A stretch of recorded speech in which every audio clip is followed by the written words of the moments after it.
Thanks for coming today. Here, we'll move this a little bit up here. Thanks for coming today. Our topic is going to be calendars. We'll go over some tips and tricks and how you can use it and to remind you of things and things like that. How many people are currently using a calendar? Okay, well, this will be good here. First, a little background on myself. I'm known as the PC guy. I'm the son of John and Joan Kreuzer. John is back here. My mother left us September 10th, just a month ago there. I worked at 3M for 40 years in the 3M information technology area. I'm officer and presenter for the 3M Personal Computing Club for 35 years, and I still give presentations for them. I do offer free computer help. I like to say I'm thrifty, I'm not cheap. So if there's a low-cost solution or a free solution, let's check that out before spending a lot of money and wasting stuff there. And I do have some cards back there if you want to contact me. My help is free, and I know you have the computer tutors here on Tuesday and Thursday, so certainly you can take advantage of them also. Okay, we got a new, did you get a handout back there? There we go. Thank you. We just started, so you didn't really miss anything. Our November topic, so I've been having topics about once a month. In November, we'll talk about scams and cyber threats and how to spot them and some security you can do and some things to watch out for. So that'll be Tuesday, November 16th from 10:30 to 11:30, and that'll be in the November calendar there. Along with my sister, who isn't here, and my brother-in-law, we also put on Fix-It clinics, usually every 2 months or so. We just had one this month, so we'll probably be doing another one in December, or if December gets too busy, we may wait till January there, but the Fix-It clinics will be back there. You can bring small appliances, lamps, anything, and we'll try and fix it there. Recently, we added some information out on the Carondelet website. So out on the Carondelet website, there's now a new link out here called Tech Help, and this Tech Help will have a calendar of when the Fix-It clinics are, when the presentations are, and the one-on-one help. Also, there's a resource page, and that'll have past meetings and recordings. So I usually record this meeting and the past meetings, so you can go out and watch them at any time, and that also. And also the handouts are also out there for the different meetings there. And then there's an FAQ section, and you can actually even add a question out there also. So as an example, let's go out to the Carondelet website real quick here. If I go here and let's open up our website.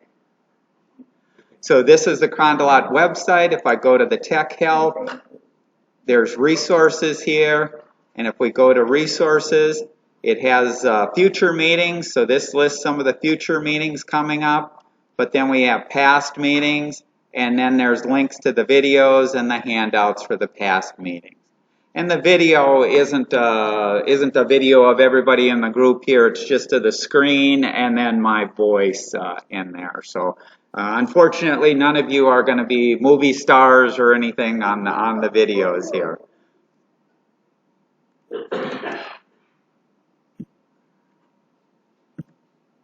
Okay, let's get to the main topic, which is eCalendar or calendar. It's tips and tricks. And so instead of having the old calendar with crossing out and racing items and moving items and things like that, Nowadays, if you've got a computer or a tablet or a phone, you can use this power that is out there. And it's time to replace your old paper calendars and organize your calendar with an e-calendar. You can use the following tips and tricks to take control of your calendar and to make your life easier. I highly recommend, and we'll be talking about the free Google Calendar, which can be used on all your devices, whether it's a PC, an Apple, an Android, a Chromebook, a Linux, a phone, a tablet, a smart device like Alexa or things like that. All these different devices and all these different operating systems can share the calendar that you have. So first we'll talk about some of the fields that you have in a calendar entry. And this is what it kind of looks like if you were adding a new calendar entry and using a browser and going into the Google Calendar. So you have various fields, and we'll talk about each of these different fields. If you're using a phone or a tablet, creating a new entry, you have all the same fields. It just looks a little bit different because of the smaller screen size. But we'll go over all the different fields here. The first thing in a calendar we'll talk about is they do support different types of entries. And one of the most used entry is what's called an event. So you create events in the calendar. And with the event, you have a title. And the title, you usually want to keep it short and use abbreviations. Because if you're looking at it in the calendar, just like writing in a calendar, you don't have a whole lot of space for stuff that'll show up. So if you can abbreviate it, it'll make it easier to read in that. So instead of spelling out birthday, John Smith, maybe you say BD John Smith, and so you abbreviated birthday to BD. But you try and keep it short, and that's so it shows up there. The next field that you have in an event is a date, and that's the date that the event starts. You then have a time, and that time can either be all day, if it's an all-day event, or you can put a start and an end time. So like this presentation, we start at 2 and we end at 3. So that's the start and the end time. If you're creating an entry for friends or family that are in different time zones, you can actually see the different time zones also to keep you in sync. If they're out on the East Coast or the West Coast, you can see what time it is there and adjust accordingly. But by default, you're just staying within your time zone. Another feature that you have when setting up an event is called Find a Time. And this Find a Time will search your calendar, and if you've invited any guests, it'll search their calendar also to try and find an open date and time when it's best to schedule your event. So it's an option. You don't have to use the Find a Time. A lot of people don't use it, but if you get a little more sophisticated and you're dealing with multiple people trying to set up a lunch, let's say, or something like that, it can be handy to use the Find a Time. Another field on there is for recurring events. So by default, your event is just that single entry. It doesn't repeat itself. But you can set it up if it's an event that you have daily, like let's say it's taking pills at a certain time or doing some things, exercising or that every day. You can set it up daily. You could set it up weekly, monthly, annually.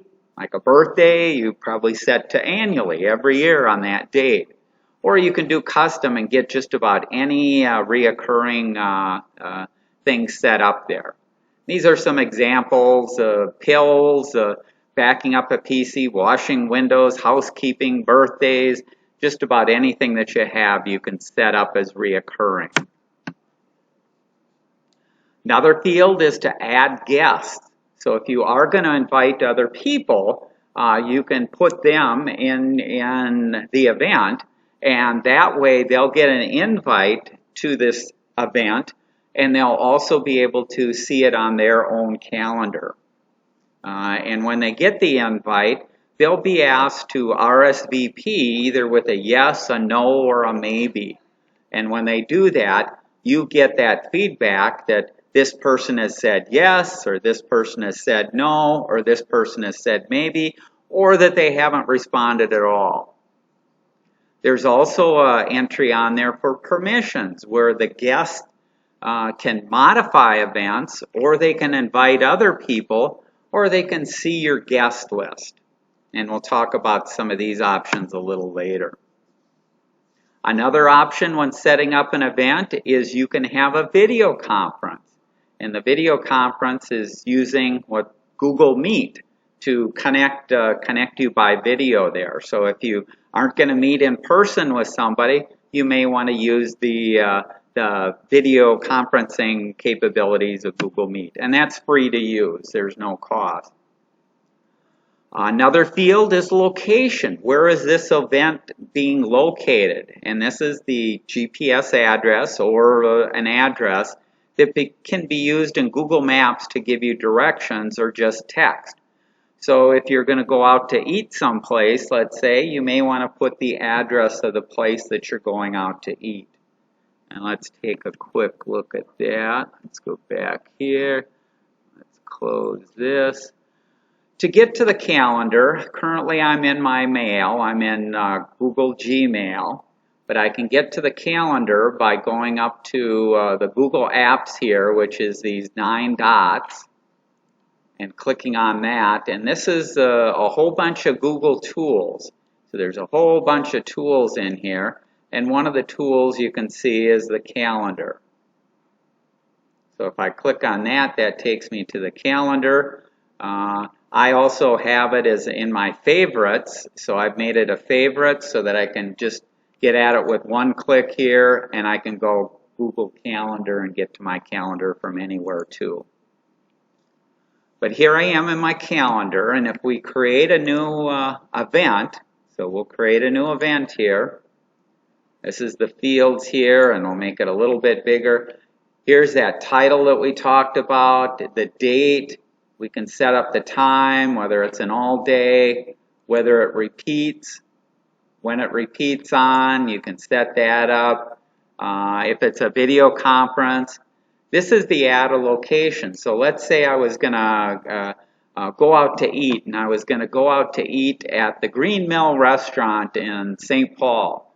Well, I can put that address in, so I can just start typing Green Mill. And here as I start typing, it's making some suggestions. And here it is, Green Mill Restaurant in Hamlin Avenue. And it puts the address in there. And so you can put addresses if your calendar entry or your event there is to places outside of or that you're going to. When I put this in here, I can also then at any time look at this and preview it. And it'll show me on Google Maps where it is. That's where Green Mill is. And if I have my phone or I'm looking it up, I can get directions to it. So right before I go to the lunch, if I needed directions, I could get directions to it. So there's lots of nice things that can happen if you put in the location of where your meeting is and you're meeting friends or family or somebody at a restaurant or at another spot there. So let's go back and look at some more fields because there's some more fields on the events here. Another thing when you're setting up an event is what's called notifications. And the notifications are reminders about this event. And so it can send you an email or it can pop up on your computer or on your phone or tablet. It can alert you. And you can define how long before the event, whether it's an hour before the event or 10 minutes before the event or days before the event, you can set up that alert. So an example there might be for somebody's birthday. If let's say they're a grandchild of yours and you have to mail them something, you have to buy something or mail them a card or whatever, you may want to set up an email reminder maybe 2 weeks before or a week before for you to get a card and to send a card out. And you can set up these reminders or notifications to get there. And you can actually create multiple notifications. So if you wanted to create for a birthday, let's say 2 weeks before, and then maybe another notification a week before, you can do that also. So you can set up as many notifications for a single event that you want. And some examples, I mentioned pills. If it's to take pills in the morning or the evening, you can do that every day. A reminder at 5 o'clock to take your pills or that, you can do that. If it's to pay a bill, you can do that. Birthdays, just about anything, you can use the notifications. And it's just an extra reminder so that you don't forget about the meeting or thing that you have set up. Another field that you have on the event is called calendar. And by default, it's going to add this event to what's called your main calendar. Or if you have permissions or have created other calendars, you can save this event to any of these other calendars. But when you're first starting out, all you've got is your main calendar, and you'd be adding things to that. But as we talk a little more, you'll see that some options you may want to share calendars with people and things like that that can really do some things there. Another option you have when setting up the event is you can tell it what color should it be. And this is so that you can kind of group or highlight events. So you may have all of the work events in one color and all your personal in another and your health or doctor's visits in another color, or kids that they're doing, or school or sports, all in different colors, and it kind of makes it easier on your calendar to tell what it is. Again, it's something that you don't have to use, but it's an option if you start getting lots of calendar entries and want to manage them there. And then another option is you can show you as busy or available. And this is if you or somebody is trying to use that feature called Find a Time. If you mark it as busy, which is the default, if somebody tries to schedule something, they won't schedule it for when you're busy and that. So this is where you can define that. Privacy is who can view this entry.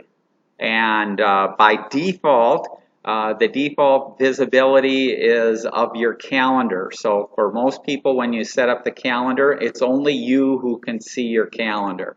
So nobody else can go into your calendar or see your entries or any of these events or that. But if you have some events, you may want to make those public. So like this presentation that I'm giving, I can make that event public, and then anyone can see that event. And that's just that event. I'm not making my entire calendar public. So you have control over who can see it and that. And then the last field is the description. So we have that title, which you want to keep very short. Well, in the description, that's where you can put more detail in there. That supports rich text, which means that you can have different size fonts, sizes, colors, spacing, bullets, numbers, indents, emojis, images, links, and attachments go there.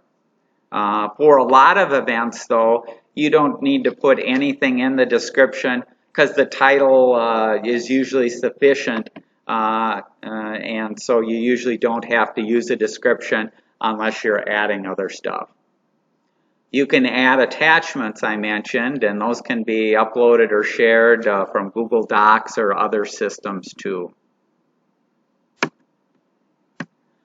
Then there's a more actions on that screen, and the more actions when you're editing, you can print that event, you can delete that event, you can duplicate that event. So if you created one entry and you want something very similar, instead of having to retype it all, you can duplicate it, give it another name, give it another date and time, so you can do stuff like that. You can also do what's called publishing, or you can change the owner.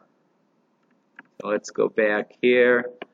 So this is where some of these other fields, this is the notification. So if I created this one, if I said this is the event, we'll just call test event. And we'll set it for 2:30 to 3:30 today. But if I wanted to change it, I could change it to any date I wanted. We're not going to have it repeat, but again, you can have it repeat as much as you want. Notifications, it can notify me. In this case, it defaults to 30 minutes before this event. It would notify me about this event. If I don't want it, I can remove it, or I can add additional ones to notify me or to send an email. Let's say I wanted to get an email a day before. So I could go in here and I could say send me an email a day before, and it'll send me an email to remind me about this event there. And this is that description where you can put all kinds of things in there. Adding different guests, this is where you can add guests. So lots of things that you can do there. So let's save this, and there's our event that I just created here, the test event at Green Mill from 2:30 to 3:30 there. So let's go back to the presentation. We'll talk about some other types. So the calendar, in addition to an event that you can add to a calendar, there are other events, there are other types that can be added to a calendar. And another type is called a task. So the tasks will appear in your calendar, and after you work on the task, you can mark it as completed or you can delete it.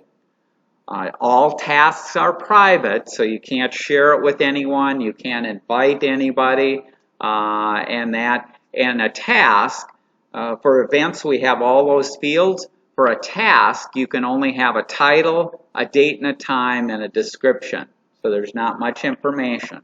So that's where most of the things that you add to a calendar are going to be events. But if you have a task that you want to remember to do, this is an option. Instead of creating an event, you can create a task.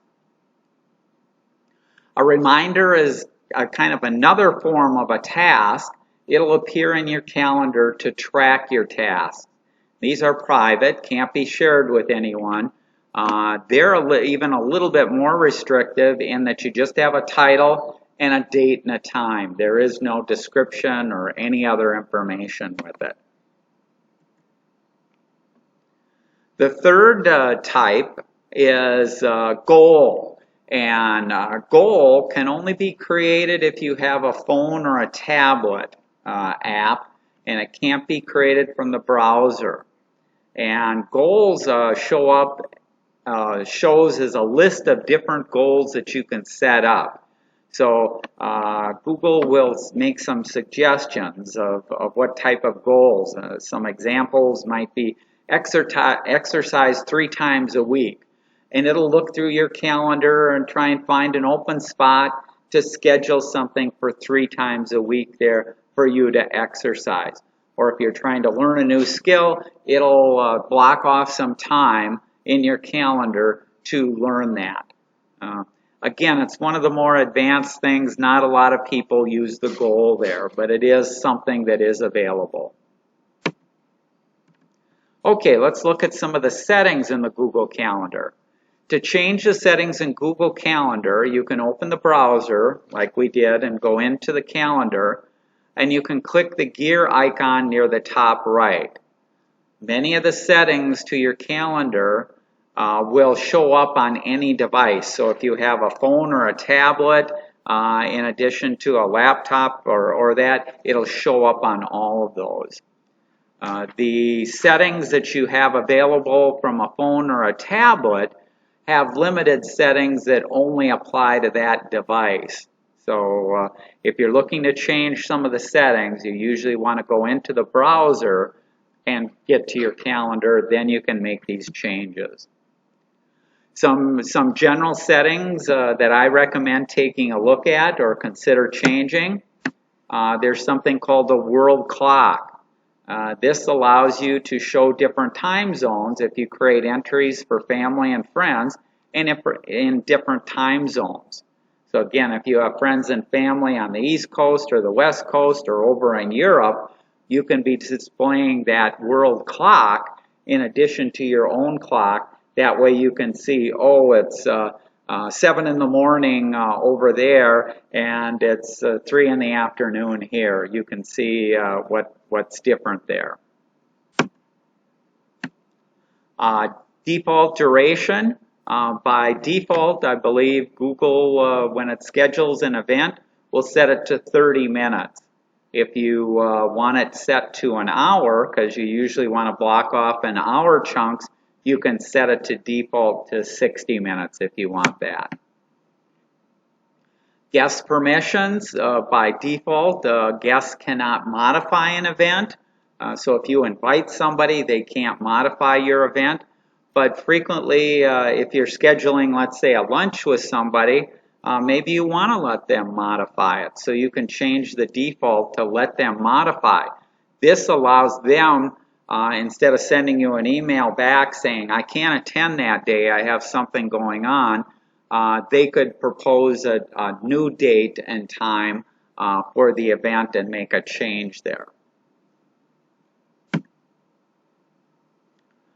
Then there's an option by default. It automatically will add a Google Meet video conference to the event. I usually don't, I uncheck that because I don't use it there. But if you do want to use it, you can leave it checked and it'll automatically do that, and then you just have to turn it off when you didn't want it. Events in Gmail, it'll automatically scan your emails to see if you have dates and times to add to an event in your calendar. This requires the Gmail smart features and personalization must be on. So if you've got that turned on, it can automatically add entries to your calendar from that. So let's just take a look at some of the settings there. So the way you get to the settings is if I go up here to this little gear icon here in the upper right hand corner, you'll see settings menu. If I click on this and go to settings, this is where you can set up some of your defaults, and usually most people aren't changing these: the format, the country where you're located, the time format, date format that's used. But if you're European or want a different format, you can change the formats there. Time zones, again, if you had friends or family in different time zones, you may want to add these time zones or world clock. Default duration, I set mine to 60 minutes, but you can set it to whatever most of your events you want them. Maybe 15 minutes, 30 minutes, an hour, however, whatever works for you. And let's go back. There's some other options here, but we'll be talking about those, I think, next year. Okay. Then another setting in settings, it's called Add Calendar. And the Add Calendar, in addition to your own calendar, you may have friends or family that has calendars, and if they've chosen to share their calendar with you, you can add their calendar in here. This way you can see their calendar and keep up to date. And personally, I use it with my father. So I created a calendar for him, and he has a Gmail account. Well, I can see his calendar, and this way I can add things or see what's scheduled there. Another thing you can do is create a new calendar. So I mentioned before that by default, when your Google account has one main calendar, but you can create new calendars to organize. If you have a whole bunch of events or you want to organize things in a certain way, you can do that by creating a new calendar within your account there. And it doesn't cost anything. It's just a way for you to organize. An example there may be family birthdays. I create a calendar with all of our family birthdays and anniversaries, and that way they're kind of separated out. Then I can share that with other friends and family, and then they can see all the dates and the information without having to enter it in. And when you create these new calendars, you can either choose to make it public, to share it with other people, or you can keep it private. If you only wanted to use it yourself, you can do that. You can also choose what to show or hide or print. When you print, do you want to see them or not see them? Then the last in the Add Calendar is you can browse calendars of interest. So there are Google has created a number of calendars and holidays in other countries, sports teams, religious holidays, and some businesses even have their own calendars, and these are calendars that you can add. The last form is to add a calendar by URL.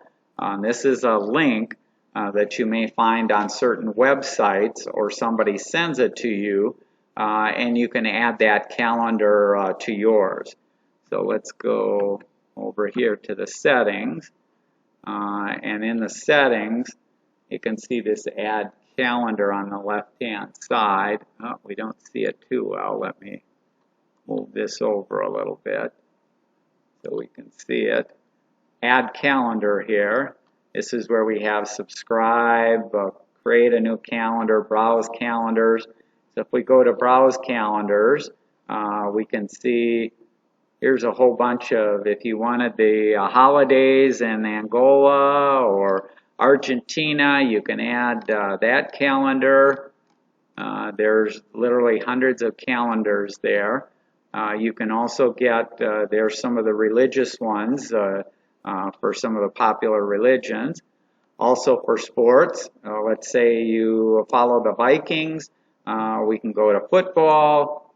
There's the NFL, and within the NFL you can pick your favorite team, or you can have multiple teams. And you can see I have the Minnesota Vikings schedule added to my calendar, so those show up. But you can have NCAA football teams, the Gophers or Notre Dame or whatever there. And there's other sports too that you can add.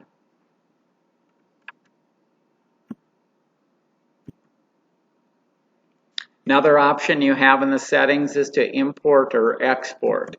The import is if you are currently using another calendar, if you're using Microsoft or Apple and have a calendar in there, you could actually import that into your Google Calendar. So that's a way of not having to re-enter everything from one calendar to another. The export is if you wanted to back up the calendar, but most people don't back it up because it's really not needed there. I don't back up my calendars, but if you did want to move it to Apple or Microsoft, you might want to export it and move it to another platform. Some other settings for each of the calendars there. So each of those calendars that you may have added, you have your main calendar, and then you may have added these other holidays and different things. There's these other settings that can be done. And some of these other settings is you can do access permissions. You can make it public or private. You can share it with specific people. So if you wanted to share it with some friends and family, you can do that. Notifications, set what a new event defaults to for notifications. You can set that in the settings. And then this can be a handy feature. It's called Daily Agenda. And if you check that for a calendar, it'll send you an email every day telling you what the events are for that day for that calendar. So that's a nice little option if you want to turn that on. Okay, let's talk about some tips and tricks within the calendar. There's lots of keyboard shortcuts in Google, and the way to see the keyboard shortcuts is just by typing a question mark. So if we go over here to our calendar, if I'm in my calendar and I hit the question mark, up pops a list of speed keys that I can use within the Google Calendar here. So if I wanted to change the view from a daily view to a weekly view to a monthly view to a custom view to a schedule view to a year view, I can just use D, W, M, X, A, Y, or 1, 2, 3, 4, 5, 6. I can always get back to today by typing a T. I can go to a particular date by typing a G, and you can see there's lots of keyboard combinations to kind of make it easy so that you don't have to use your mouse too much if you don't want to, or try and search on the screen. So those views, right now I'm in what's called schedule view. So I'm in what's called schedule view, but there are these other views, day, week, month, year, 4 days, and I could pick from this list here, but now we know that the speed key for like seeing a month at a time is M. So if I just type an M here, now I go into month view, and there's my calendar viewed as a month there. And we're currently on the 25th. It's showing us I have one event here at 2 p.m., this presentation. I have 2 more. If I click on this, there's our test event that we created, and there's a house cleaning one also. Okay, let's see. And if I wanted to get back to a daily calendar, I can do a D. There's a daily calendar, and here I see a daily calendar, and this daily calendar, because I'm showing multiple calendars, my own calendar, I have one for the 3M PC Club calendar, and I have one for my dad. I can see what his calendar looks like. So I can see all of those in here, and over here I could turn them on and off if I didn't want to see my dad's. Now I don't see my dad's anymore. Again, I can turn it on and off. I can choose. You can see I have a whole bunch of calendars here that I use. Here I have the Gophers, the Vikings, Notre Dame, St. John's football, and sometimes I have the Twins, PGA Tour, so you can get all kinds of calendars there. Let's go back here, and let's go to, we can go back to a schedule calendar, and here's the schedule calendar view. So if you want the speed keys and to know what to do, all you have to remember is a question mark, and then you can see what speed key or how to do some of the fast things there. If you wanted to create a new event, just typing a C will create a new event. Or you can click the plus create button that's on the screen. You can click on a date, or you can type calendar new as URL. This we talked about a little bit. If you want to change the view with one key, D for day, W for week, M for month, A for schedule, X for 4 days, and Y for year. You can go to a specific date by typing the G and then enter the date. If you create an event for friends and family and you can no longer go, you can transfer the ownership to somebody else, which is kind of handy. So if you do end up creating a bunch of events and invite a bunch of people, but then you yourself can't go, you might want to let somebody else take over that event. And so I could actually transfer an event that I created to another friend or somebody who is attending, so I wouldn't have to delete that event and they wouldn't have to reset up and schedule it all again. You can get additional add-ons by clicking Settings and then going to Get Add-ons. So there are specific add-ons to the Google Calendar, but don't worry about those when you're just starting out with Google Calendars. Birthdays, there's an automatic calendar that's created for you called Birthdays, and it's created if you use contacts. If you create contacts for sending emails or telephone calls or that, you have an option of putting in a birthday in there. If you put a birthday in there, that'll automatically show up in the birthdays on your calendar. Personally, I don't use this. I instead create my own calendar with the friends and family that I want in there.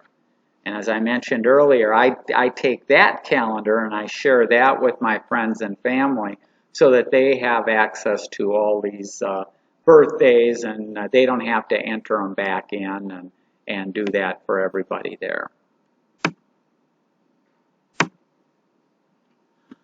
You can always print your calendar, however, because it's changing and stuff like that, it's not something that I necessarily recommend, but some people like to have a printed copy there of their calendar. And you can go to the Settings Print to do that. You can use the hourglass search to find an event.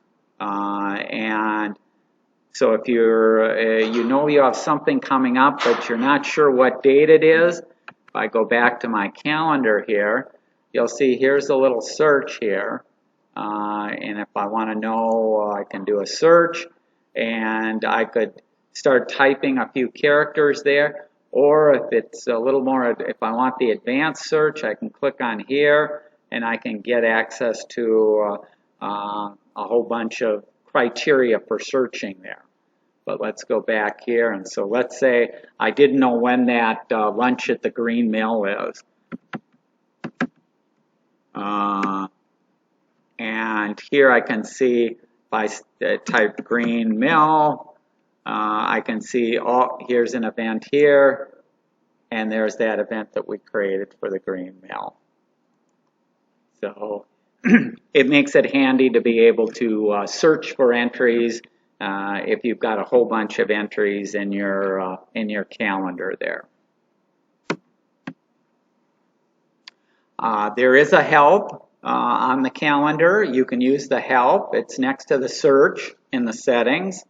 And so if we go here, if you want to learn more or are brand new to it, go up here to this question mark, and up here there's help and there's training here. So if I click on the training, it'll take me to the Google website and I can learn how to do some more things within the calendar itself. So you can get lots of help there also.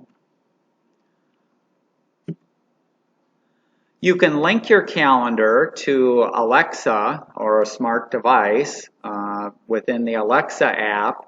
If you go in under Settings and Calendar and Email, you tell it your Google account, and then it'll link Alexa to it. Once it's linked, at any time you can say, Alexa, my calendar, and it'll tell you the next 4 events in your calendar, and it'll ask you if you want to get the next events.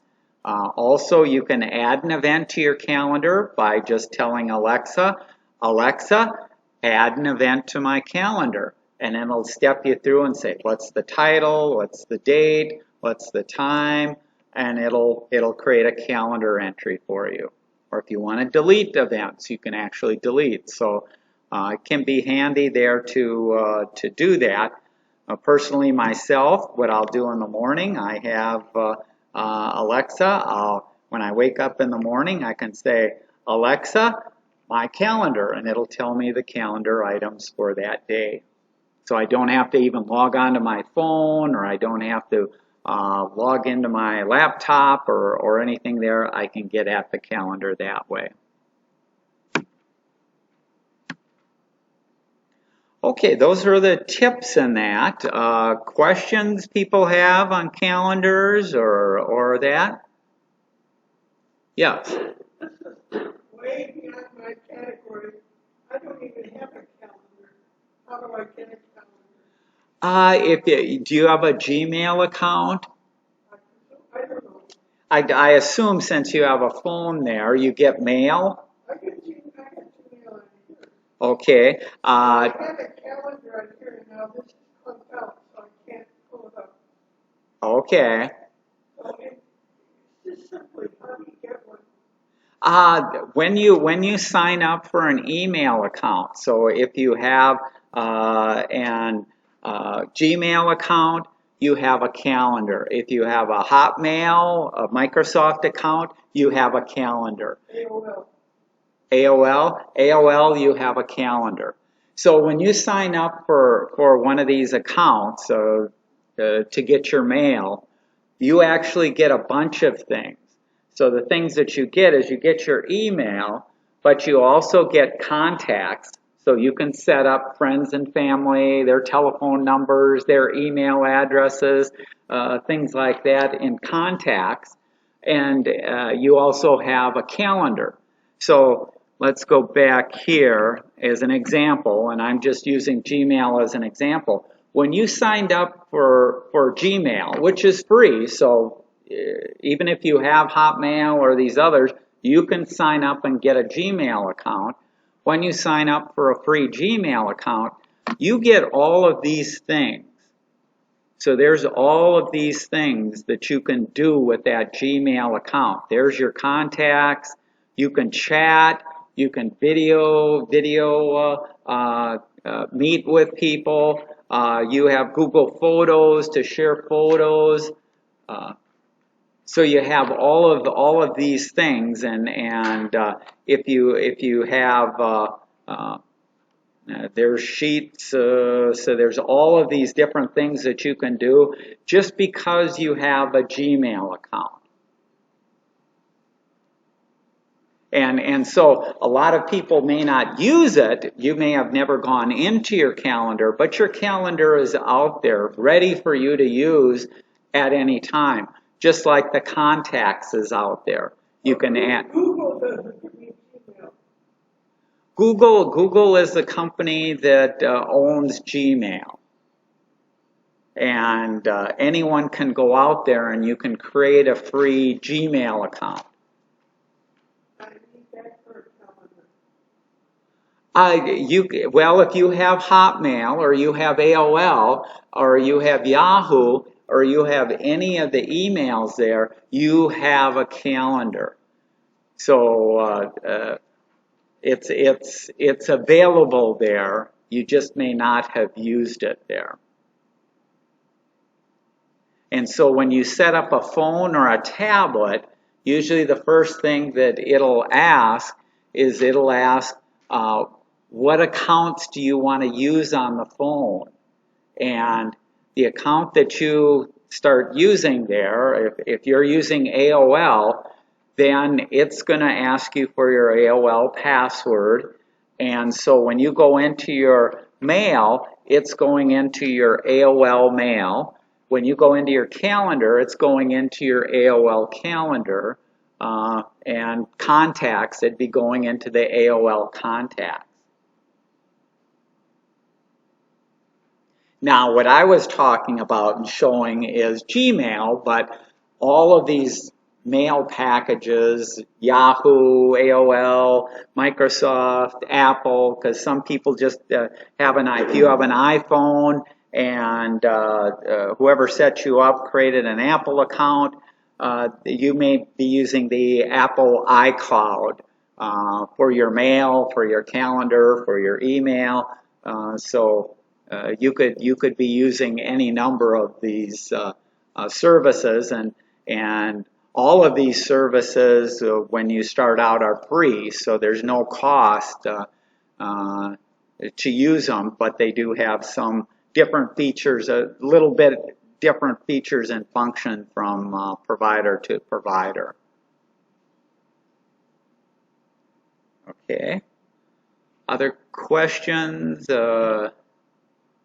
Calendars can be very powerful. As I said here, I have a bunch of calendars, but certainly when you start out, all you have is your own main calendar. But I've added a bunch. I've created some, so it's a case of I can have access to the Vikings. If we go back here, let's go in our month view here, because the Vikings didn't play. But here we can look. There's St. John's, their calendar, and in some cases they'll even show you the score of past games. So the Vikings score and things like that will show up. Here's the Vikings here, their last game on the 17th of October. You can see Vikings 34, Panthers 28. So the Vikings maintain this and update it as the score changes. So you don't have to do anything. You can go out to your calendar at any time and you can look at past scores. So if I wanted to know the Vikings' first game this year was, let's see when it was, had to be in September here. And here's the Vikings' first game here on September 12th. And they lost to the Bengals 24-27. So it can be kind of nice there for these other calendars, and that's where it's kind of taking this information from these other sources and merging it in with mine. If I didn't want to see the Minnesota Vikings, all I have to do is unclick it here, and now the Vikings don't show up in my calendar. But if I want to turn it back on, I can just turn it back on. So I can choose which ones to see or not see there.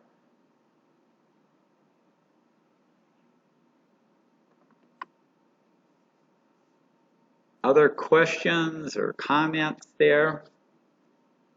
Very powerful. Start out by just putting in, I put in reminders because I'm getting older, I don't remember things. This starts becoming my reminders to do things and stuff that I do every year and things like that. I'll put out there the birthdays and stuff like that. Yeah, you had a question? I got your lead, but so I use this iCal.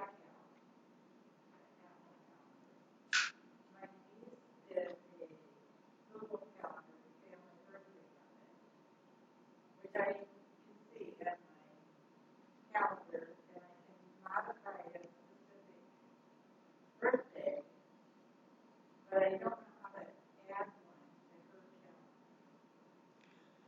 That's where the permissions come in, and permissions, if she set up the calendar and gave permissions to modify the calendar, then you could.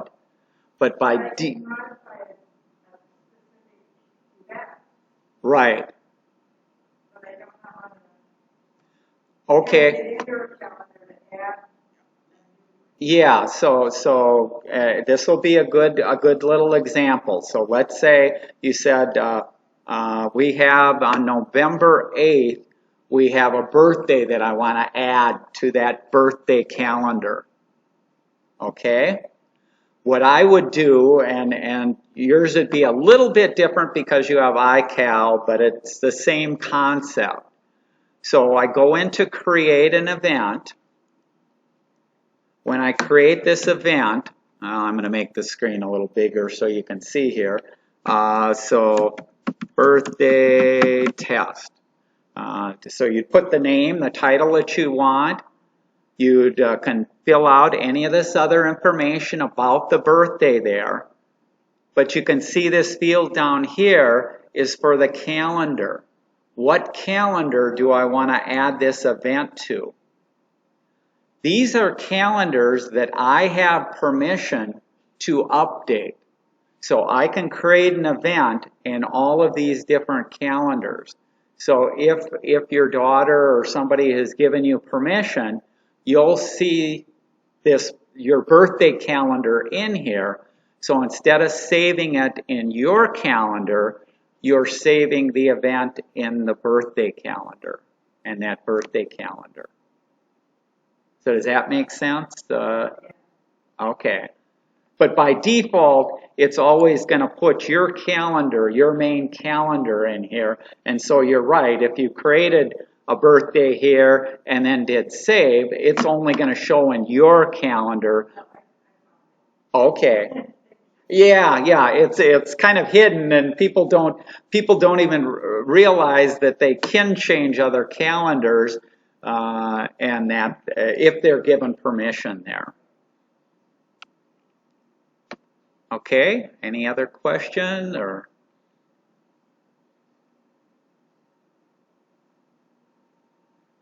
Otherwise, then thanks for coming.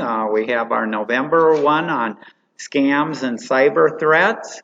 And if you do have any other questions, you've got my email, or you can go out to the website and put in a question, or the computer tutors here at Carondelet can help you out too. So there's lots of places to get help there. And thanks for coming.